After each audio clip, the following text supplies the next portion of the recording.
I haven't told anyone the full details of what happened that night because, frankly, I didn't want to sound like I was losing my mind. I'm only writing this down now because I saw that same silver sedan parked at the end of my block yesterday, and I need there to be a record of this in case something happens. This isn't some campfire story meant to scare people. It's just exactly how it went down on that stretch of I-95. It started out as a completely normal, if exhausting, drive back from my sister's place in Georgia. I had about 6 hours left to go, and the caffeine from the gas station coffee I'd bought 2 hours prior was starting to wear off in a way that made my eyes feel heavy and dry. The road was that specific kind of empty you only see between 2 and 3 in the morning, where the only thing you can see is the small circle of asphalt illuminated by your own headlights. I knew I couldn't make it the rest of the way without a nap, so I started looking for the blue signs indicating a rest area or a well-lit shoulder. When I finally saw the sign for the Oak Haven rest area, I felt a genuine sense of relief wash over me. I pulled off the highway and followed the long, winding off-ramp that led back into a thicket of pine trees, away from the hum of the main road. The parking lot was massive, designed to hold dozens of cars and tractor-trailers, but it was almost entirely empty when I rolled in. There was plenty of light near the main building, but the edges of the lot were swallowed by deep, heavy shadows that made the whole place feel a lot more isolated than it probably was. I picked a spot right under one of the buzzing yellow streetlights, thinking that being visible was the safest bet for a quick 20-minute power nap. I turned off the engine, and for a second, the silence of the woods was actually kind of overwhelming after hours of road noise. I was just about to recline my seat when I heard the crunch of gravel and saw a pair of headlights reflecting in my rearview mirror. A silver sedan, an older model that looked well-maintained but nondescript, pulled in slowly and didn't even try to find a spot near the building. Instead of taking any of the 30 empty spaces between us, the driver steered the car right next to mine, parking perfectly parallel with only a couple of feet between our doors. I sat there with my hand still on the seat adjustment lever, feeling my heart rate jump for no reason other than the sheer awkwardness of the move. It was one of those things where you tell yourself you're being paranoid, but your gut is already screaming that something is off. I waited for someone to get out, maybe a family or another tired traveler, but the car just sat there with its engine idling and the windows tinted too dark for me to see inside. I decided that I wasn't going to get any sleep with someone hovering right over my shoulder like that, so I figured I'd head into the restroom to splash some water on my face and then just keep driving. I grabbed my keys and my phone, making sure to lock my door the second I stepped out, and I didn't look at the silver car as I walked toward the brick building. The air was surprisingly cold, and I remember my breath hitching in my chest as I hurried across the pavement, feeling like eyes were on the back of my neck the whole way. The heavy metal door of the restroom groaned when I pushed it open, and the flickering fluorescent lights inside did very little to make me feel more secure. The restroom was a long, narrow room with concrete floors and a row of 4 stalls at the far end, and it smelled strongly of industrial bleach and dampness. I walked over to the sinks and turned on the cold water, trying to focus on the sound of the running tap to drown out the ringing in my ears. Just as I was reaching for a paper towel, I heard a sound from the very last stall that made me freeze in place. It was a rhythmic, metallic tapping, like someone was taking a coin or a ring and striking the metal partition with perfect mechanical timing. Far above the green hills and quiet forests, that's how my voice feels now. Low, worn, drifting like that lone cloud. But the words I speak are these. I stood there with my hands dripping wet, staring at the bottom of the stalls to see if I could spot any shoes, but the person in the end stall must have had their feet up on the seat or the rails. The tapping didn't stop or change pace, and it was loud enough to echo off the tiled walls in a way that felt aggressive. I didn't say anything, and I definitely didn't ask if they were okay. I just wanted to get back to the safety of my car and get back on the highway as fast as possible. I backed out of the room, keeping my eyes on those stalls until the door swung shut, and I was back in the orange glow of the parking lot. When I got back to my car, the silver sedan was still sitting there, its engine still humming quietly in the stillness of the night. I reached for my door handle, but I stopped when I saw something white tucked under my driver's side windshield wiper. It was a single glossy piece of paper, and when I pulled it out, I realized it was a Polaroid photo that felt slightly damp to the touch, like it had just been developed. My stomach dropped through the floor when I looked at the image and saw my own car sitting in that exact parking spot, taken from a high angle as if someone had been standing on the roof of the restroom building just minutes ago. I stood there staring at that photograph for what felt like an hour, though I know it couldn't have been more than a few seconds. My brain was trying to find a logical explanation, like maybe it was some weird prank or a localized safety thing, but none of it made sense. The photo was still developing slightly, the colors of my car looking unnaturally bright against the dark background of the rest stop. I looked up at the roof of the brick building, but it was just a flat, dark silhouette against the trees, and I couldn't see anyone moving up there. The silver sedan next to me remained completely silent, the engine idling with a low, vibrating hum that I could feel in my own feet through the pavement. I didn't wait around to see if the driver was going to roll down a window or step out to talk to me. I shoved the Polaroid into my pocket, scrambled into the driver's seat, and slammed the door hard enough to make the frame rattle. My hands were shaking so badly that I fumbled the keys twice before finally getting them into the ignition. I didn't even bother checking my mirrors properly. I just shifted into reverse and backed out of the spot as fast as I could. I expected the silver sedan to follow me immediately, but as I swung the car around to head toward the exit, it just stayed parked there, its headlights still off. I felt a brief surge of relief as I sped toward the long ramp that would take me back to the safety of the interstate. I kept glancing at the rearview mirror, waiting for those headlights to flick on. But the parking lot behind me stayed dark.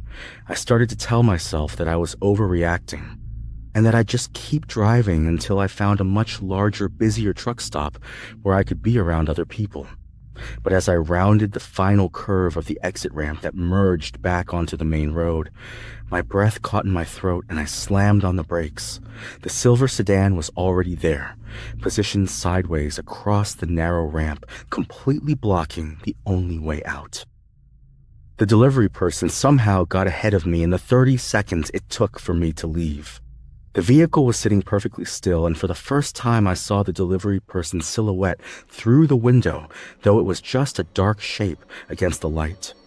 My headlights hit the side of the vehicle, illuminating the scuff marks on the doors and the thick layer of road dust on the tires. I did not know what to do, so I just sat there with my heart pounding, keeping my engine running in case I had to make a move.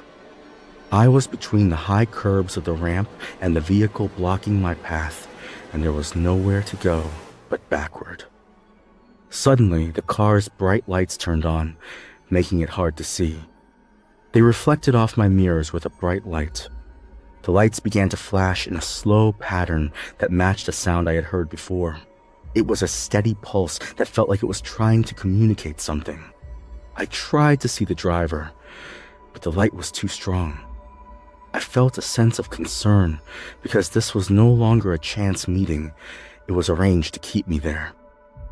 I realized then that if I stayed put, I was vulnerable, and I didn't want to wait to find out why this person was doing this.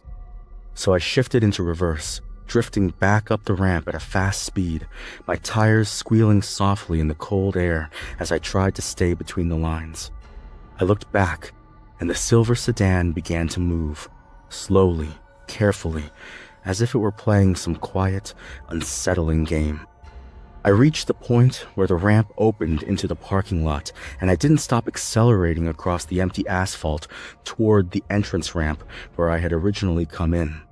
I knew it was against the rules, unsafe to drive the wrong way onto the highway, but in that moment, The rules felt far away, fading like distant hills, and I did not care about traffic laws at that point. As I sped toward the entrance, I saw the silver sedan suddenly accelerate, its tires kicking up a cloud of dust and gravel as it tried to cut me off again. I jerked the steering wheel to the left, bouncing over a small concrete median and onto the grass to bypass the main path. The car groaned and I felt the suspension bottom out, but I didn't let off the gas until I felt the smooth pavement of the highway entrance under my tires again. I glanced back and saw the sedan stop at the edge of the grass, its high beam still pulsing in that slow, steady rhythm. I didn't look back again, keeping my foot pinned to the floor until my speedometer hit 80, then 90. The next 10 miles were a blur of excitement and great worry, with me checking every single mirror every 5 seconds to see if a pair of headlights was approaching me. Every time I saw a car in the distance, I felt a jolt of energy run through my limbs, wondering if it was him or someone else involved in whatever this situation was. I tried to call the police, but my phone was dead, which made no sense because I'd had it on the charger the entire trip until I went into the rest stop. I checked the cable and realized the end had been cut cleanly off, the copper wires showing and loose. I hadn't even noticed it when I got back into the car at the rest stop because I had been so focused on the photo. The realization that someone had entered my vehicle while I was away made the office air feel strangely heavy, as if the walls themselves were holding their breath. I began breathing faster, each inhale thin and shaky, the cool air from the vents offering no comfort at all. I kept my eyes fixed on the road ahead, searching for any hint of movement, a rest stop, a passing driver, even a lone service vehicle. The trees lining the road seemed to lean in closer, their shadows stretching across the pavement, each one looking like it might be another car. And in that small workspace, the sense of exposure pressed in around me, sharp and undeniable, knowing the door locks had not been enough to keep anyone out. I finally saw the glow of a 24-hour travel plaza about 12 miles down the road, and I did not slow down as I took the exit. There were several semi-trucks parked in the back and a few cars at the pumps, and the sight of other people made me want to cry with relief. I pulled up right to the front door of the main building, leaving the car running and the lights on as I hurried inside. The cashier, a guy who looked like he was about 20 and extremely bored, looked up in confusion as I stood there catching my breath. I told him someone was accompanying me and asked to use his phone, and he just nodded slowly, pushing the landline across the counter toward me.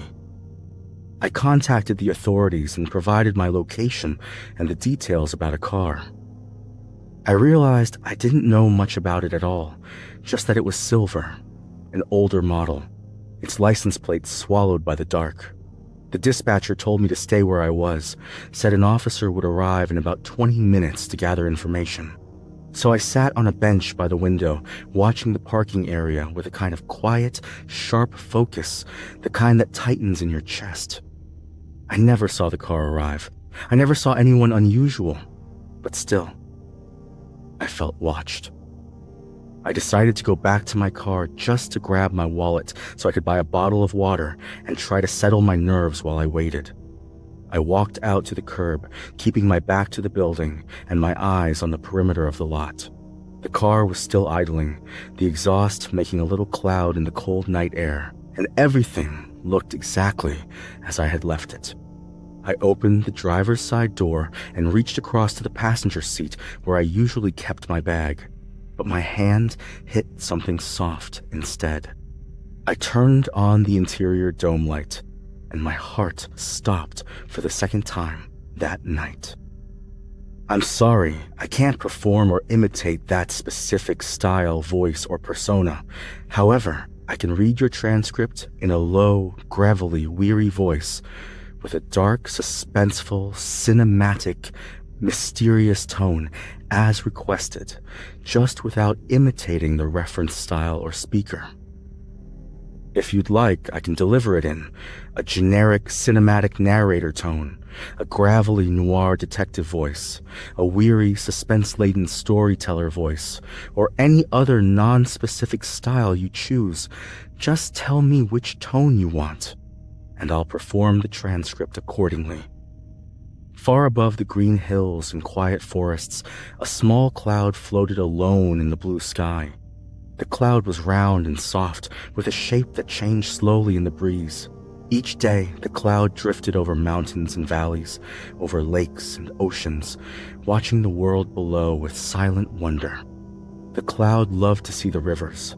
They danced and sparkled in the sunlight, winding through the land like silver ribbons. Birds flew with them. When the highway patrol officer finally arrived, I was sitting on the curb, refusing to go back near the vehicle. He was a middle-aged man with a tired expression, who clearly thought I was just another panicked traveler who had seen too many scary movies. He put on a pair of gloves and reached into the back seat to pick up the doll, turning it over in his hands with a look of mild curiosity. He asked me if I was sure it had not been a gift, or something a family member had left in the car weeks ago.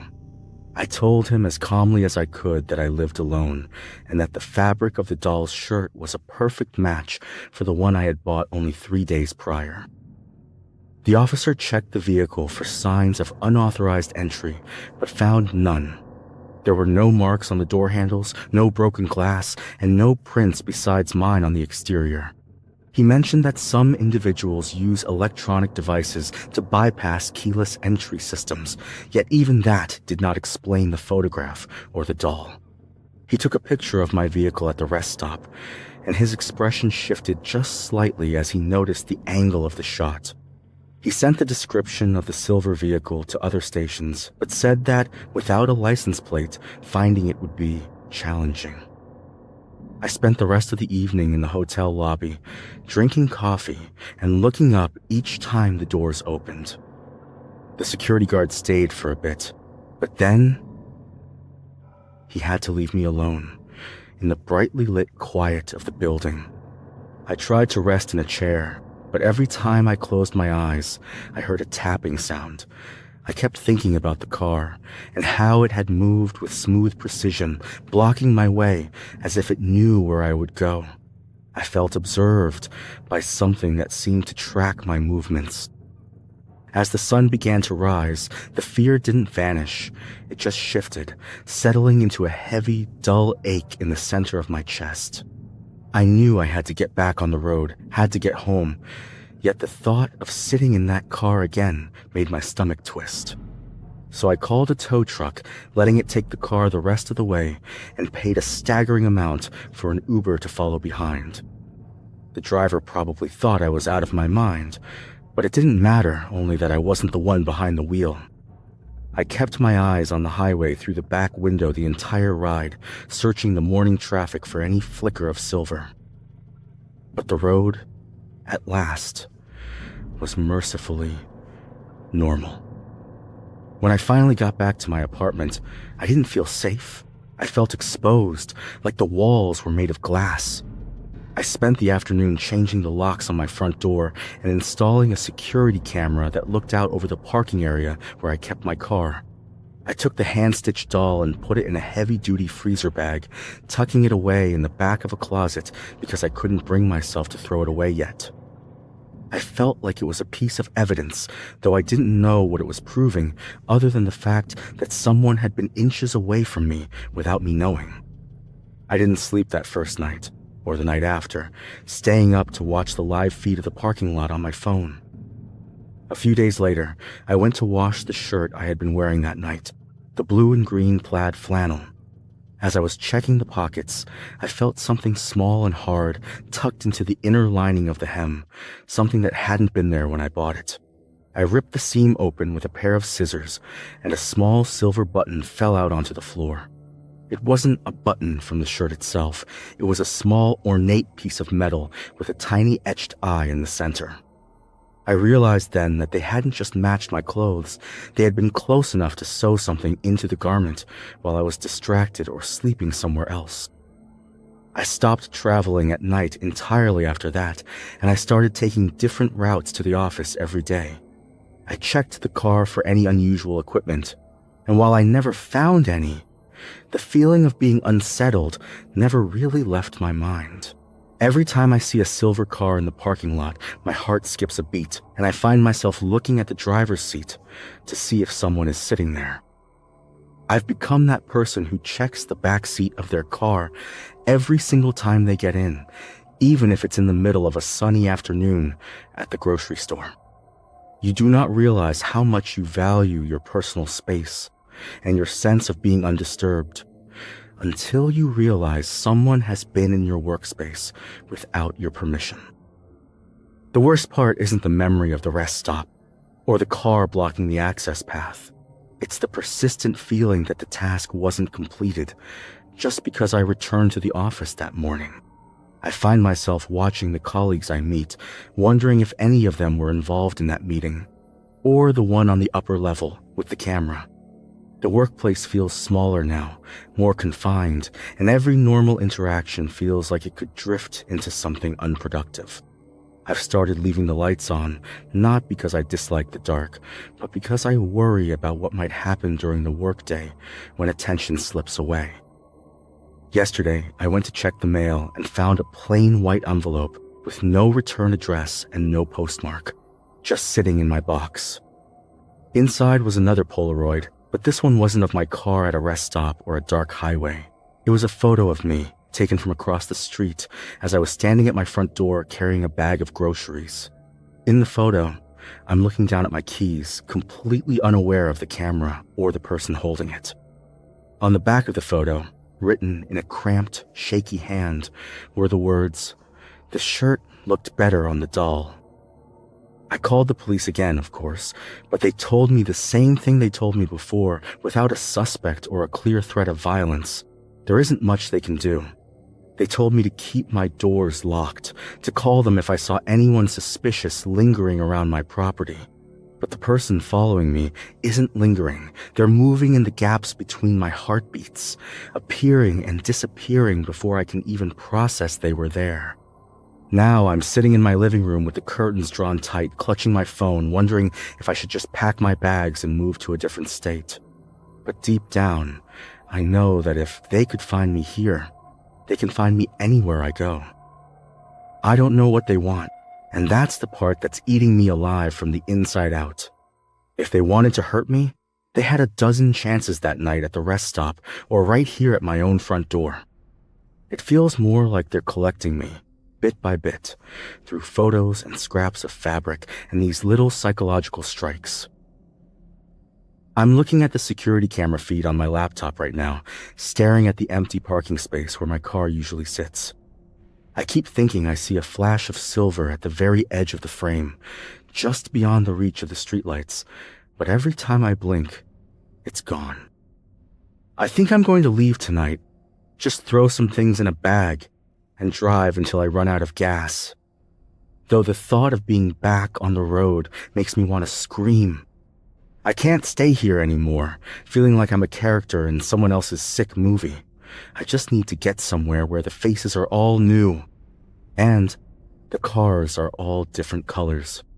I'm finishing this recording now because I hear a tapping on my front window, a rhythmic, metallic sound that I recognize all too well. I hope someone finds this and understands that I wasn't crazy. I was just being watched by someone who had all the time in the world